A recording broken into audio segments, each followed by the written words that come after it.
Evet arkadaşlar şu an Gölbaşı geçidindeyiz. Yüksekova'dan gelen bir minibüs içinde 15-16 kişi geliyordu. Araç şu an yağın gelmesinden de kaynaklı, rüzgarın etkisinden de kaynaklı bilemiyoruz şu an. İçinde 15-16 kişi var maalesef. Bir bakın.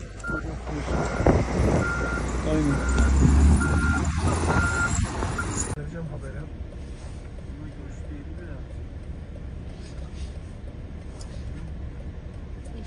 Kepçe açamadı mı orayı ya? İkincisi de düşüyor ya, gürültü falan. Kepçe durmuş. Tam araç geçerken düşmüş.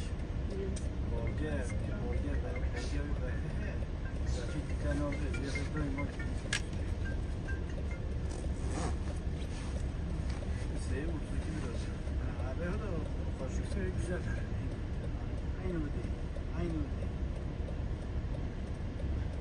Ne bileyim istikede o kadar kolay biliyor otobüste mi?